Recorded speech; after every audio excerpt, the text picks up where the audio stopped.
Well, first of all, appreciate everyone being here. Before I say anything, I'd like to say, we lost a friend of our program, and I lost a personal friend yesterday. Tommy Davidson, alum, team chiropractor, passed away yesterday, and he was just a great friend and a great person. And I know my heart is heavy thinking of his wife, Nina, and his 3 kids, and just in spite of all that joy that was out there, I want to make sure I give thanks for his life first. And I know he would have been happy and celebrating with those guys. He loved those guys. He loved Jermichael and Jay Will and all those guys. And so, our hearts are with him. I want to make sure I give a lot of credit to Texas Tech. Matt Wells had that team ready to go. They battled and fought, and we had our hands full today versus a very good team, a team that beat Oklahoma State. We had a lot of major injuries tonight. I'm not sure where they all are. A lot of guys went down, and tonight was a story of guys having to step up. Certainly not the way we wanted to look in the first half. I took full responsibility for that at halftime. I might have had the wrong approach because we had our best week of practice. So we might have had a wrong approach going into the game with the players and what we expected. But I thought you saw the resolve and the grit and the toughness from our team to take it 99 yards or whatever it was, go down there and have a chance to score, take it 96 yards, whatever it was, with 1:20 left. Guys like Treston Ebner, who's been banged up and hasn't been able to play, stepped in, made plays. The defense letting them score, then having to go right back out there and get the stop. Just really proud of those guys. And so it was truly a shootout in every sense of the word, and proud that we won it. Matt, Charlie's made so many of those drives to end the game. You just had the utmost confidence to pull the team through. I'm sorry, I'm a little dehydrated after that game. I have a lot of confidence in Charlie. Even after today's first interception he's thrown all year, but I have a lot of confidence in him. And sometimes when you have to go score and you're behind, it's kind of freeing. There's nothing to lose. And so he throws that ball to Denzel, and Denzel. They held Denzel to, I think he had 1 catch. And that was a big catch down to the 1-yard line. But they came out. And credit to Coach Patterson. They completely changed their defense. They're a 3-4 defense. They came out in 4-3, and it took us a little while to get adjusted to some things. But in the end, Charlie made the plays he had to make. He scrambled, he ran, and Jermichael made the play he had to make at the end of the game, and found a way to get it done. Did you say you approached practice? You didn't like how you went about practice? That's not what. No, I said we had our best week of practice. I said I didn't like. I think maybe my approach with the guys. Maybe I went in here. At the end of the day, we looked good on defense in the first half, but we looked tight and. So anytime we look like that, at the end of the day, what's my responsibility? I'm not a guru. I'm not an offensive or defensive guru. So I take pride in the way we play. And so when we're not playing the way we're capable of playing, I went in halftime. I said, let's get back to the basics, boys. Everybody go out there and play hard and do your job. And then it started, boom, with Fleeks with the kickoff return, right? And so I thought we were rolling from there. And in the end, I think the first half really kind of weighed on us. Guys had to played a lot of football in the first half on defense. And so then Grayling goes down and Clay goes down and Bravion's cramping, so I think first half really kind of wore on us at the end of the game. So we have to be better, but for one day we found a way. Not only won the game, but now become bowl eligible. What does that mean with a lot of season left to be bowl eligible right now? I'll tell you the truth. First of all, it's a great thing. It's an honor to be we're an honor to be bowl eligible. I think the furor of that game, for it to go like that. At the end of the game, I'm just thinking about that. I was just thinking about this game, and just proud of our guys and proud of the guys stepping up. But one of our first goals every season is to be bowl champions, and it's a tremendous honor anytime someone invites us to come play in their bowl game. And so, to be bowl eligible at this point in the season, I'll talk about it now since we did it. We've achieved half of that goal. We want to be bowl champions. We go to bowl games planning to win, but. It is an accomplishment. It is an honor, and we're proud of that. Matt, is this the epitome of find a way to kind of win? Like you said, it was not always perfect. Yeah, I just think it was. We're just one of those teams right now. We're not steamrolling you. We just find a way to make enough plays to kind of win so far. I don't think we're playing poorly. I think we're playing well. I think we're playing good teams, and that find a way to do it. And. But so I think this was a deal where we kind of got behind. They were a high motor offense. I mean, they had 600 yards of offense last week against a good Oklahoma State team, a 21 ranked Oklahoma State team. So they found themselves. Like I said that going in the game, I said, hey, they've clicked, they found themselves. And, we just didn't do enough early to kind of flip the game. And they made enough plays. And then we had a lot of really bad penalties today that really hurt us. Some penalties that were, at the wrong times for us. So we have to continue to correct all those things. So I look at it like we're a work in progress, as George DeLeon said one time at the O-line, we're like I-35 right now. Like, you can still get there, and we're getting there. We're trying to get better as we go.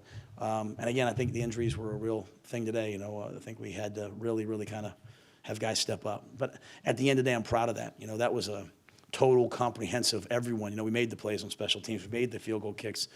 We had a big hit on kickoff. We had a big long kickoff return. So we did all the things on special teams, the hidden things that allowed us to play well. Coach, you challenged the fans on Monday to come out in full force. What did you think about McLean today? Well, I thought they were awesome. I thought at the end, I thought they were awesome. And, here's all I'll say. I had a decision to make. Sorry for my demeanor right now. Literally, that was fun. I'm just in another place right now. I'm still kind of even on the field, I was just really into the game. And I made the decision. I had to make a decision to either play into the scoreboard where the speakers are, or play into the band and the bowl. And I played into the band and the bowl to start the first overtime, which means I trusted the fans. The fans were loud, they were there, we had just scored there, so I thought the fans were awesome. And I thought that the jump around at the end, I always want to give credit where credit's due. I know that's a Wisconsin thing, but that was awesome too. So I thought it was pretty cool. Our team was praying while the students were and the fans were jumping around, and then they got up and they jumped around. I thought it was a great, great, great crowd. And, that's what it should be. It was entertaining, I'm assuming, right? Was it good? It was a lot of theater right there and a lot of drama. And so it was too good. And I'll say this. I said to Matt at the end of the game, I said, I hate this for you that you guys lost this game because they played so hard. And he said to me, he said, you know what? It's just two teams out there spilling their guts. And that's what that was. It was two teams out there spilling their guts. And, we were able to come away with the win. But I thought the crowd was a huge part of that. Matt, you mentioned that, and I don't even know that he played, but having been there for that last drive, I think he had 2 catches for 47. Yeah, he was only in there for 2 plays. He's dealing with some things right now, and really weren't even going to have him play. And he said, Coach, I can do it. So he went in there and he made those 2 plays. And so great job by Nick sending those guys. They saw that they were in 2-man, and they ran the tailback down the middle on them. And Ebner went out there and did it, made the play that we needed. And so, we're a team that has a lot of guys contribute. It doesn't go through just one guy. A lot of guys make, their 1 or 2 plays to help us win. So Denzel made his, Platt made his, Taekwon made that great diving catch down the middle of the field. And so we'll just keep working on trying to put more of those plays together and be way more efficient. And on defense, we took the ball away a bunch, had some sacks, just a little bit better that we can do maybe on 3rd down. Matt, after Charlie took the sack on your final possession of regulation, you guys called timeout. So given that you had to go further than where you originally started, what was kind of the thought process of how do we try to negotiate to try and get it back and that sort of thing? In terms of why I took the timeout, or just? Just that, and then how you guys had to change. Yeah, the clock was running, and it's a good question. The clock was running, and the guys were down the field, so we had 3 timeouts. So I thought we did a good job in the second half. If we didn't use any timeouts on silly things, we saved them for the end of the game so that we would have 3. He had the ball on the 1-yard line, so by the time they spot it, the O-line gets set, he gets set. You certainly can't spike it, on the 1-foot line, and the receivers run back. So called the timeout. And again, credit to Coach Patterson. They had started playing what we call 2-man, 2 deep safeties, man underneath. And they were going to take away Denzel and Taekwon, some way. And so we put Ebner in and had him run the linebacker, flip the field. And we only needed a field goal, and so then we did the same play again 3 or 4 plays later. And Ebner made that great catch. Got all the way down. I thought we were going to win in overtime. I thought we had a chance to maybe catch that. And, 3 seconds left. Those are the decisions I get, I have to make. And I have Hasty sitting there screaming at me to go for it and end the game right there. I've got guys, everyone has suggestions in those moments, right? Everyone's saying, hey, what about the fake field goal? What about this? And I almost ran the fake field goal. And I just said, you know what, I'm going to trust our team. We're going to kick the field goal, let them play overtime, and keep playing. So I thought it was a courageous drive. I think we had 2 backed-up drives this game. So, that we had to make. So, but in the end, Charlie and those guys made those plays, and the O-line protected him when they needed to. On a scale of 1 to 10, on a kick to send it overtime, what was it thinking about going for it and trying to win it in regulation? That's what I was saying. I had a lot of guys saying for me to do that. I just at the end of the day, when you get to those things, I always, I always think about like, I just trust the football. And the football says to kick it at home and, go play. And, I told our guys, I said, hey, they're probably going to score and go for two. I thought they were going to go for two at the end of that first overtime, so I kept preparing for that. So I just said, you know what? It's on the 2-yard line. We have a play we really love on the left hash. Had it been on the right hash, 6 seconds. I went with 7 seconds left. I did it again. I mean, there was a chance that Charlie holds that ball. Maybe it's incomplete. So we were kind of playing it close to the wire. So with 3 seconds left, I said, let's kick it and see what happens. Nothing. Yeah, nothing yet. Nothing yet. Speaking of AC, how special was it to see make a couple of those plays there at the end? Yeah, it was a dynamic catch by him. And, when they went to that kind of they changed in the fourth quarter, we needed the backs to get open on the linebackers, and it was a great play. And then, he finished it, which was awesome. How long would it take for you to get over, like a game like this? I mean, you're obviously adrenaline going high. Did you pass out tonight at some point, or just like, you can't go to sleep? I'll probably, the honest truth, I'll probably wake up at like 4 and wonder, was that real? Was the game today? Like that's usually happens. The good ones and the bad ones. Sometimes I wake up early, but I'll wake up tomorrow and then, but I was already talking about the next game in the locker room with our guys. I want our guys to go out and, have fun tonight and celebrate and be amongst the students and be college students and all those things. But I want them to wake up tomorrow and understanding that we have a big one next week. We have to go to a tough place to play with a team that's coming off a bye week on their homecoming. There's not a lot of teams better on homecoming or coming off a bye than Oklahoma State. How good was Denzel's catch right in front of you on the sideline? Yeah, we were trying to hurry up and scramble and get it in a play before they could go to the replay, and so we haven't been real good with that, right? They held it and then stopped it, and we scored the one touchdown. They called back, to look at it. But when I look up at the jumbotron, and it looked like his toes were there. So from the field, I was afraid it wasn't. But I'm seeing things fast, and those guys were pretty confident. And I thought those 2 guys working our sideline were pretty good. So. Coach, at the pep rally last night, you got real animated for everybody that was there. You said Baylor needs to go from being a nice story, and you want to continue to go to a place where you're feared and, I guess, be nationally recognized. Bowl game is a nice story right now. How do you keep progressing to get where you want? Yeah, that's what I meant. That's kind of what I meant earlier when I said, hey, maybe I took the wrong approach with our team. I talked about, hey, we're a respected, team, but our people, are we putting people away when we have a chance, or are we, and I don't think that was the right way for me to go. It was fun for it was good. I think that was the right thing to say at the pep rally.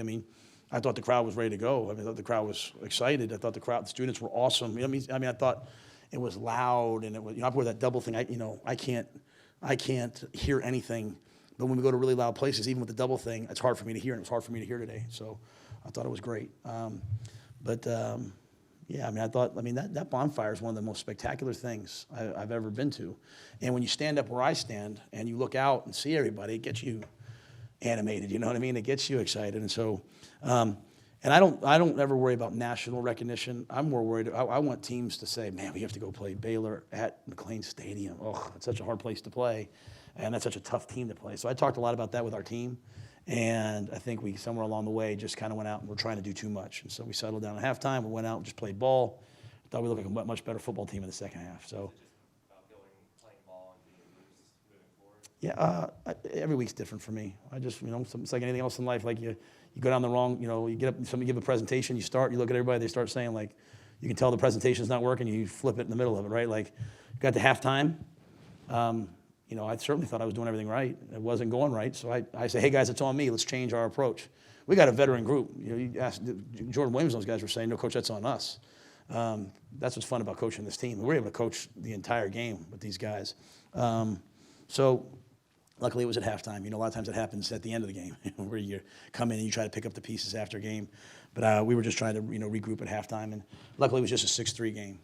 Couple more. With most of the same guys, 24 months ago, 0-6, today 6-0 national ranking, one of the fastest, most dramatic turnarounds in college football.